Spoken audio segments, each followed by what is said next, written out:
Hi guys, this is an installation video of the windscreen. The model that we're going to be installing today is called the PUIG 9462 and it's the black color. Mind you, this is designed for the 500, not the 1100. After installation, we'll have a quick discussion about the pros and cons. Let's get started. All right, so the first thing we want to do is we want to cover the fork with some painter's tape because of the sharp edges on the metal bracket. You don't want to scratch up your paint. So the bracket itself, if we want to take a look at it real quick, this is what it looks like. So the installation process is as simple as attaching this bracket right here, like that, by removing this pinch bolt of the upper bridge. And once we remove that, we're going to replace it with the bolts that they provide, so one longer bolt and a spacer, and we'll be installing it that way, and I'll show you how that is done. So first thing we're going to do is we're going to remove that pinch bolt, and it is the OEM one is 6 millimeters. Okay, and the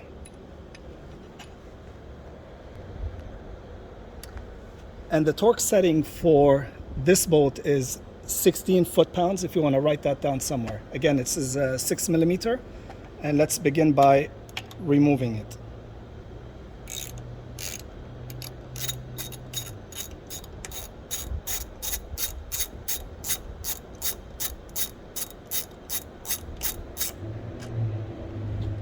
Put that off to the side.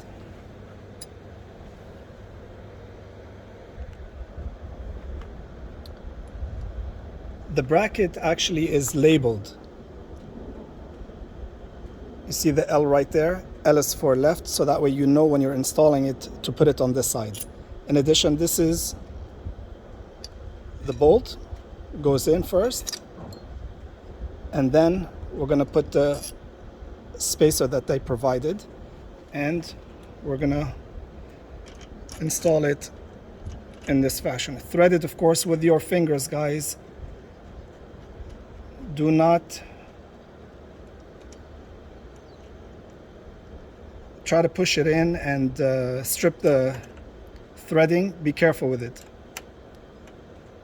Hold it over here so that you don't scratch up your paint until it's nice and snug.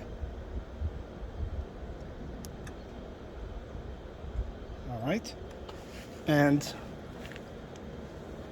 torque setting, once again, it is 16. So I'm just setting the torque, and you'll see right here the 0 is on the 10. The 0 is on the 10, so we're going to turn it. That's 11, 12, 13, as you can see, the 3, 14, back to 0. That means that we are at 15 foot-pounds on the right side. You'll see the markings. Okay, so because we want 16, we are currently at 15, so we're gonna bring it to the 1, and that tells us that we are at 16. So we are at 16, and then we're gonna lock it in place.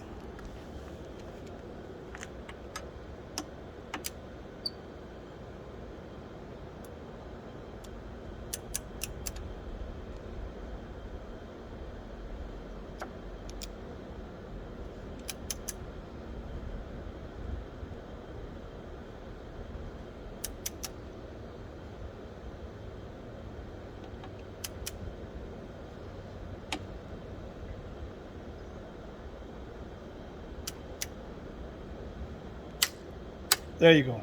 Did you hear that? There we go. Now, while we are here, we have the other two pinch bolts on the bottom bridge right here. Okay, it's a good habit to double check everything. So let's check those. Those are actually 18 foot-pounds. So we're gonna change the torque. It's the 16, 17, 18. Lock it in place. Once again, this is gonna take the 6mm, and we're just gonna double check that they are actually torqued. Sometimes they do come loose because of all the vibrations, so keep that in mind. You see that? It actually turned a little bit. There we go. That's why it's so important to double check your bike, you guys, always. There, you see that? It turned. So that was a good real life demonstration. All right, I'm gonna install the other one and I'll be right back. This is what it looks like with the brackets installed. And when you first install it, these holes will not necessarily line up with your screen, because once again, this was developed for the 500, but we're using it on the 1100. So the dimensions are a little bit different. So what you're gonna have to do after you install it, and once you get the screen, you're gonna have to, by hand,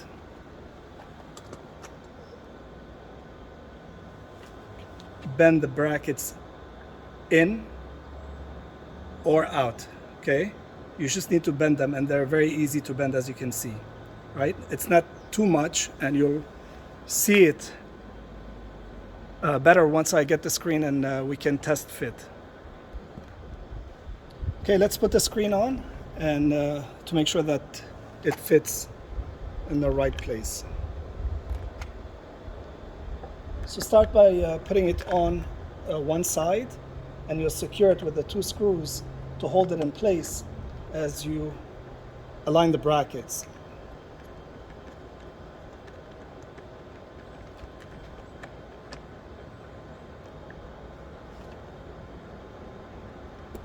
And it's as easy as putting in 4 screws to hold it in place. And it's extremely stable. All right, so now that we have 2 on, we can look at the other side and see if the holes match up, you see? So actually, in my case, they do match up, but if you do need to move it like I showed you, just push it with your fingers and it'll work just fine.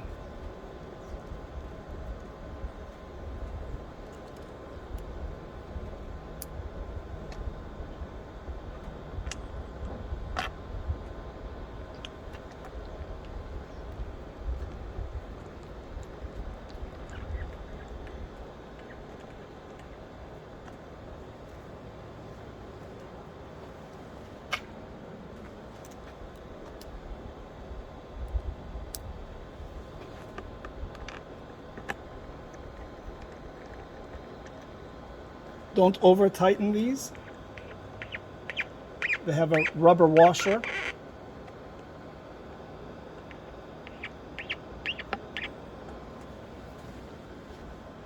And then they also have end caps that go over it.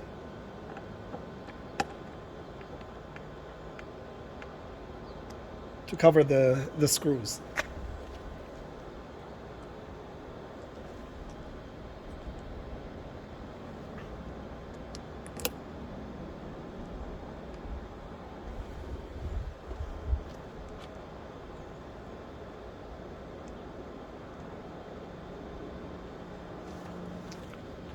And it's good to go. Don't forget to remove the painter's tape, and you are ready. All right, let's talk about the pros and cons of this screen. Okay, so first I'd like to start off with saying why I ended up getting a screen. When I first bought the bike, everybody knows the accessories are not readily available. I bought the bike back in, or I put the deposit in back in April. I got it at the end of April. When I first bought the bike, I bought all the accessories that comes with it as well, including the Batwing, which I'm a huge fan of. So I waited. I rode the naked bike for the first 600 miles as I was running the engine in. And once I was on the highway, especially on a trip that is longer than 30 minutes, if you're doing highway speeds, anything over 50 miles an hour, let's say, the wind becomes unbearable or very uncomfortable. You don't realize it initially when you start riding. You don't realize it because you're still on a high, you're enjoying it, it feels good. You don't know what the issue is yet. But after some time, and trust me on this one, after some time, you're going to feel a lot of discomfort because you're constantly fighting the wind pressure on your torso. And it becomes exhausting because it's not just a steady push backwards. It actually, basically, it's turbulent air. It's not a steady flow. So you're actually shifting and moving in the seat. Now, I want you to pay attention to this, guys, especially for the ones that are saying that the Rebel is unstable at highway speeds. Part of the reason that it is unstable if you do not have the proper screen is because of all that wind blast on you is causing your body to shift. And they're very small movements, but that's all it takes. A very small input on the handlebars, whether be it left or right, just from a wind blast or whatever. You are not conscious about doing it, but believe me when I tell you, that is one of the causes. If we eliminate the geometry of the bike, if we eliminate the tires, if we eliminate the suspension, if we eliminate all variables, and we still don't have an answer as to why we feel that the bike has a wobble at high speed, one of the reasons very likely could be that you don't have a screen. Because in my experience, after I put the screen on, the bike became extremely stable at highway speeds. I couldn't actually believe how effective this little screen was or is. And I'm very happy about that. And I'm just sharing my honest experience. It's not an opinion. It's just my personal experience. I'm just sharing it with you guys in case this might be helpful to one of you. Because to me, that wind was just so annoying. At highway speeds, and I want to tour. I want to do long distance, and that's part of the reason why I want a screen. So the second thing is that the ride becomes so much more comfortable, you guys. Once you put the screen on, it just becomes so much more comfortable. You don't feel it on. You're not fighting anything anymore. You're not using muscles to hold you in place anymore. You're not holding on with your, on the grips for dear life anymore, unconsciously or subconsciously. You're not aware of you doing that, but it is consuming a lot of energy, and it can become tiring and exhausting. We talked about the bike being a little bit more stable. I also want to share with you guys that I did test this screen at the top speed of the bike, and once again, the bike was extremely stable. I rode it in a very aggressive manner, and it handled brilliantly. So I can't speak highly enough about the screen and how effective it is. Another pro is the ease of installation. As you can see, it's a 5-minute process, and it's on, and you're good to go. In addition, they have 4 shades, by the way, you guys. 4 different shades. This is the black. So you have black, dark smoke, and light smoke, and then clear. Another point that I wanted to bring to your attention is one of the things that I was a little concerned about, worried about, stressing over was, how is it going to affect my line of sight? How is it going to affect the visibility when I'm on the bike? Like I said, I'm a shorter rider, so 5'7", and I was a little bit worried, especially since I got the black screen, and I got that because of having a black bike. I thought it's going to flow a little bit better. In my opinion, it did, but we'll talk about the aesthetics of it in a minute. So it does not affect the line of sight at all. It's just brilliant. When you're sitting on the bike, I thought, oh my God, it's black, you can't see through it. But no, it is freaking amazing because you can see over it. It had zero effect on me. I'm going to try to get a shot for you guys to see from my perspective, my point of view as a rider. As I'm sitting on the bike, I'll have the camera exactly at eye level so you guys can see what it looks like. Now another pro is that it is not terribly looking, okay? But that's also one of its cons. So yes, it can be ugly if you take a look at it from the front. That gap right there, I mean, you know, hey, enough said about that, right? Don't bring it up. But this is a temporary solution for me, as we talked about. I'm still waiting for the Batwing. So for me, this is a temporary solution. Of course, the cons, the look is definitely the biggest con for me. Another con that I've noticed actually is that you will see the screen as you are riding. You're gonna see it vibrate a little bit. Okay, it's a visual annoyance, and that is it. It has no bearing on its effectiveness. It doesn't do anything, it doesn't harm the bike, it doesn't do anything. You'll just see the screen vibrate slightly. Another con that people have commented on or discussed, while it eliminates 90% of the wind blast off your torso, it directs the wind blast right at chin level. And I mean, I'm 5'7", again, I'm 5'7", so when I'm sitting on the bike, it puts the wind blast right at chin level, okay? If you have a good helmet, that shouldn't create any issues. Some people have reported that there's additional wind noise because of it.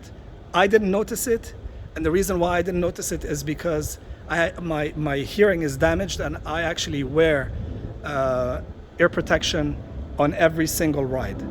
And I urge you guys, please don't make the mistake that I did. I damaged my hearing on the bike, and you know, over the years, because I never wore ear protection. And I hate to admit, back in the day when I was much younger, I didn't even wear a helmet in a different world. And that's basically the screen in a nutshell. I hope you guys found this helpful, and I hope you guys take advantage of it, because the Batwing, it's gonna take forever to get here. I call the dealership every week, and every week I get a different story. Whether be it next week, whether be it next month, whether be it next year, every time I call, and I call them on a weekly basis, it's a different answer. So let me get a shot of the rider's perspective. Okay, let's see the rider's perspective.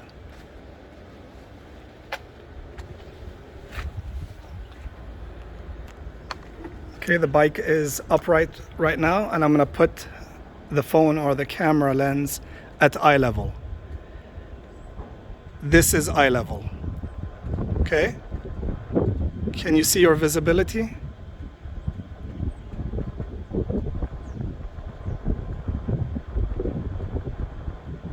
So even if you are a shorter rider, and if we drop this by, like, let's say 3 inches, this is what you're looking at, okay?